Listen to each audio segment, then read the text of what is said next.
హనుమాన్తో సంక్రాంతి సందడి మొదలయ్యింది. మన తెలుగు ఫిల్మ్ ఇండస్ట్రీలో కొత్త ఆలోచనలతో లో టు మీడియం బడ్జెట్ సినిమా తీయడం అంటే ఎంత కష్టమో ఈ మధ్య హనుమాన్ టీమ్ కి, ముఖ్యంగా ప్రశాంత్ వర్మ గారికి జరిగిన అవమానాలతో మనందరికీ అర్థం అయ్యింది. ప్రశాంత్ గారు ప్రీమియర్ షోస్ పడే ముందు తన శక్తి కొద్దీ మానవ ప్రయత్నం చేసినట్లు మిగతాది హనుమంతుల వారే చూసుకుంటారంటూ ట్వీట్ చేశారు. నేనైతే ఒక్కటే చెప్పగలను, ఆ మాటలు ముమ్మాటికి నిజం. ప్రశాంత్ గారు నిజానికి తన శక్తికి మించి అద్భుతమైన ప్రయత్నమే చేశారు. మిగతాది హనుమంతుల వారు ఆడియన్స్ రూపంలో ఖచ్చితంగా చూసుకుంటారు. అలాగని ఈ రివ్యూ వన్ సైడెడ్ గా ఉంటుందనుకుంటే పొరపాటే. ఎప్పటిలానే అన్బయాస్డ్ గా ఉంటుంది. సో వెల్కమ్ గైస్, నేను కళ్యాణ్, యువర్ తెలుగు ఫ్రెండ్. ముందుగా కథ విషయానికొస్తే, అంజనాద్రి అనే ఒక ఫిక్షనల్ ఊరిలో అల్లరి చిల్లరగా ఉండే హనుమంతుకి సూపర్ పవర్స్ రావడం, ఆ పవర్స్ కోసం అక్కడికి సూపర్ విలన్ రావడం, వారి మధ్య జరిగే యుద్ధం, చివరికి చెడుపై మంచి సాధించే విజయం. ఇదంతా ట్రైలర్ లోనే మనకు అర్థం అయ్యింది. సో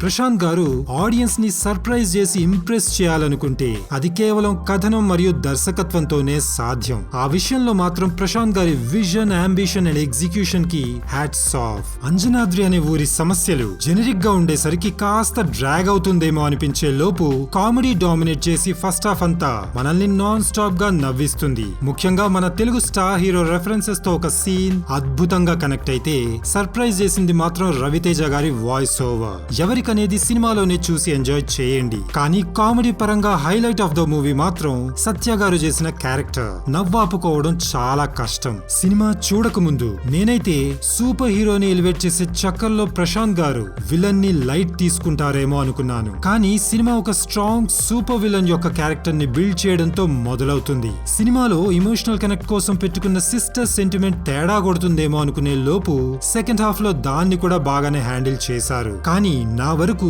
బొత్తిగా వర్కౌట్ అవ్వనిది మాత్రం హీరోయిన్ క్యారెక్టర్. ఊరికే క్యూట్ గా సిల్లీ స్పీచ్లు ఇవ్వడానికే పెట్టుకున్నారు. అది చాలదన్నట్లు లవ్ ట్రాక్ కూడా forced, predictable and life less గా అనిపించింది. ఇక టెక్నికల్ ఆస్పెక్ట్స్ విషయానికొస్తే, లిమిటెడ్ బడ్జెట్ అయ్యేసరికి CGI కాస్త రెపిటేటివ్ గా సోసోగా ఉన్నా కొన్ని చోట్ల స్టన్నింగ్ గా కూడా అనిపిస్తుంది. అలాగే బ్యాక్గ్రౌండ్ స్కోర్ కూడా బాగానే ఎంగేజ్ చేసింది. కాకపోతే సినిమాటోగ్రఫీ అండ్ యాక్షన్ కొరియోగ్రఫీ ఇంకాస్త బెటర్ గా చేసుండొచ్చు. ఇక నటన పరంగా తేజ సజ్జా, వరలక్ష్మి శరత్ కుమార్, వినయ్ రాయ్, సత్య, గెటప్ శ్రీను గారు ఇంప్రెస్ చేస్తే, రైటింగ్ లోపం వల్ల ఏమో అమృత అయ్యర్ గారు చాలా డిసప్పాయింట్ చేశారు. బాటమ్ లైన్ ఏంటంటే, ప్రశాంత్ వర్మ గారు మన ఇండియన్ సూపర్ హీరో హనుమాన్ ని ఎలివేట్ చేసిన తీరు ట్రూలీ మార్వెలస్. ప్రతిసారి గూస్ బమ్ స్టఫ్ అనే చెప్పాలి. ముఖ్యంగా క్లైమాక్స్ కైతే ప్రతి థియేటర్ స్టేడియం లా మారి జై శ్రీరామ్ అంటూ కోరస్ లో రీసౌండ్ రావడం ఖాయం. What a mind blowing start to Prasanth Varma cinematic universe. పైగా